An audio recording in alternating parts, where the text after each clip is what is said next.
Your chapter one is the most important of all the chapters. It can make or break your book.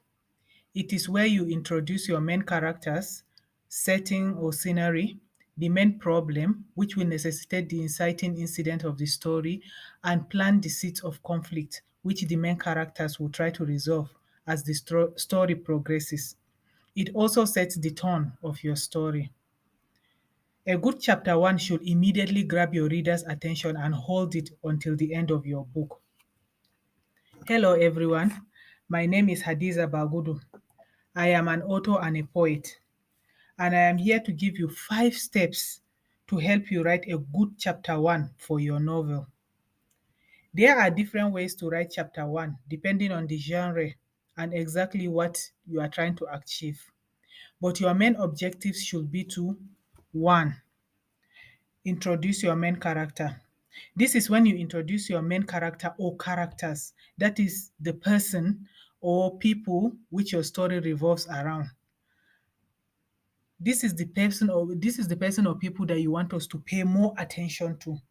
It could be the protagonist or the antagonist, depending on what kind of story you are writing and what you are trying to say. E.g., for example, in Zainab Alkali's Invisible Borders, the protagonist, who is Safia, her name is Safia, was immediately introduced on page one. The story was told from her point of view, at least from the page one, from the chapter one. The story was told from her point of view. You could feel her pain, her fear. You could feel everything. It was as if she was the one telling the story. It was a third party point of view. So the only other major character that was introduced was Sam. So, and immediately you realize that the story is about Safia. So be careful, okay? The whole point of chapter one is for us to get to know the protagonist, the actors of the story. So, but be careful. Do not name drop too much. Do not mention too many people. Yeah, you can mention 2, 3, 4 people, no problem. But make sure that each of them are very important and each of them play a large role in the story to the point that we need to follow them. So if there is somebody, for example, maybe just a security man standing there that you will not mention again, no need, we don't need to know his name. You can just say a security guard was standing there. You don't need to mention his name. Okay, so because when you mention too many names, you give the reader too many things to focus on, you give them too many names to memorize, and they are just getting to know the characters. You can mention the other characters as the story progresses, slowly as the story progresses. Don't mention everything at once. Number two, introduce the setting. Where is the story taking place? What is it? What does it look like? This is where you need to describe. Of course, you need to describe it very well in such a way that your reader will be able to visualize, because your reader needs something. They need to see it as if they're seeing a movie. They need to be able to visualize it and have a solid picture that they can, a very clear picture of where the story is taking place and how and what it looks like. Okay, but at the same time, do not give too much description. Again, remember, you are just introducing that place, so just give the highlight and the most important things at that time. Later you can expand further. It is just to help the reader to visualize the story. Okay, and again, if you go by Dr. Zainab Alkali's Invisible Borders, you can see that the setting, the first place she introduced was the village of Tila. She described the village very well, and she also gave us an idea of what the weather was.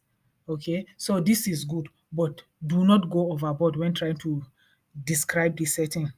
Then number three, you introduce the problem. Now, most people will advise you that the best way to write chapter one is to start at the inciting incidents. What is the inciting incident? That is, the inciting incident is the event that sets the main character or characters on a journey that will occupy them through the narrative. Meaning, it is that thing that happens, that life changing thing that happened, that sets the story in motion, that creates the conflict that sets the character on a journey that they have to resolve, in order to resolve the conflict. So but usually before that incident happen, there is always a problem that leads to it. For example, let's say you went out today. On your way to where you are going, you now saw a horrible accident. Okay, and that horrible accident now, you are involved in a horrible accident, and that horrible accident now leads you to the hospital and so on. So it totally changes your life.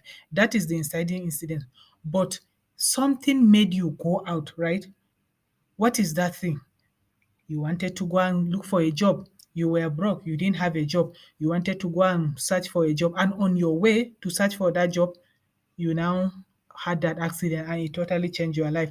So the problem is when going out to get a job. The problem is the lack of job and the going out, and then the accident is the inciting incident. So start as close to the inciting incidents as possible. Even though, yes, you can start at the exact inciting incident, but it's better to start from something that will lead to the inciting incident, and but it should be close. Don't start too far away, because when you start at the inciting incident, it's not easy to, unless if you are a very good writer, it's not easy to make your reader care about the accident, because your reader doesn't even know the person you are talking about. We are just meeting the person. So, but if you start from the problem, you describe the person, you introduce the person, you introduce the setting, you introduce the problem.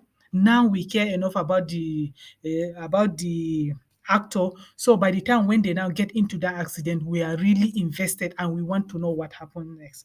You understand? So start as close to the inciting incident and start from the problem, then the inciting incident. It's better that way. But do what is easier for you. Then number 4, set the tone. Your chapter 1 should set the tone of your book. It should tell the reader what kind of book you are trying to write. Is it a comedy? Is it a romance? Is it horror? For example, if you are writing a horror book, of course you will start with something. You start with the description of the description of the setting should be a place that is creepy, and it gives this scary vibes. And then you start with something terrifying that happened. That will be your inciting incidents. Okay. If you are writing a comedy, of course it will be light. The whole tone will be light and fluffy. You start with maybe a joke, something funny happens. If you are writing a romance, it will be about two people who will meet. Maybe an event will happen that will now cause your two actors to meet and then fall in love. So basically, this is how you set your tone, but you have to remain consistent. You cannot set a funny tone and then in chapter 1, making it light and fluffy and all that. And then by the time you get to chapter 2, it will now become super serious, and it's annoying to your reader. It's annoying and confusing. You have to stick to it. You have to stick to what you start. Is it a comedy? Is it a horror? Is it romance? Is it fantasy? You have to be clear from chapter 1 and then you stick to it. Okay? Of course, even if you are writing something serious, you can add a few jokes here and there. You can add all these things, but let the main theme, let the main theme stand out. Do not just be up and down. Be very consistent. And finally, number 5, do not go into detailed backstories, meaning do not give us too much about the backstory of the characters, the actors. Remember again, you are just introducing them. We are just getting to know them, okay? If we want to follow them, I don't need to know about that horrible incident in the past long time ago that happened to this person that made her not believe in love anymore, or that how they lost all their money. We don't need to know all that. We don't know them yet. We are just getting to know them. Establish the present, establish the characters, establish them in the present first. Let us know who they are, what is their likes, what are they doing right now, what are they wearing, how their mannerism. Just tell us the things that are happening now. Then over time, from your chapter 2 and above, you can now slowly start introducing the backstory. We need to care about them. We need to have a feel for them. When we understand them, then we can now care about what happened to them in the past. It's annoying when you start going far behind from chapter 1, like it will just end up confusing your reader. Okay, so you have to be careful on that. In conclusion, your chapter 1 is the chapter that determines if your reader will stick to your story to the end, or if they will immediately lose interest and move on to something else. Therefore, you need to pay more attention to it. You need to pay more attention to what you put down. The essence of chapter 1 is to introduce your reader to the story and to get them to know your characters and to set up their expectation for the narrative before giving them the rest of the information without overwhelming them. You get it? Again, that is why you shouldn't go too much in detail, too much in backstory details. They are just right now. They are just getting to know the characters. They are just getting to know everything. They are just getting to know the characters and everyone involved. So therefore, make sure that your chapter 1 is good. It should be brief and straight to the point and entertaining. Of course, this all sounds scary. Like I said, your chapter 1 can make or break your book. People will decide whether they want to stick to that book from chapter 1. If they enjoy chapter 1, they will stick to it. If chapter 1 is boring, they will just fling that book. They'll just move on to something else. So, yes, that makes it very scary. But at the same time, you are writing because you love writing, right? And you are supposed to have fun while writing. So while you're writing your chapter 1, just go ahead, write what comes to you, write what you think, okay? Don't worry about it, write it, and then continue with your chapter 2 and the rest. As you are writing the rest of your story, if you think of anything, if you think of any way, you can keep coming back to be editing the chapter 1. You have a long time. Writing a novel takes a long time. It can take months, even years. So while you are writing the other chapters, whenever you think of something great, you can come back to chapter 1 and edit it. There is no limit to how many times you can come back to chapter 1 and edit. Hopefully, by the time you finish writing your book, your chapter 1 would have been perfect. And of course, you still have your editor that will go through it. You still have people that will read and give you reviews, and you can still make corrections later. Don't worry about it. Just have fun writing. So I hope you learned something from today's podcast. If you do, please like, share, and subscribe. Thank you very much and have a nice day. Happy writing.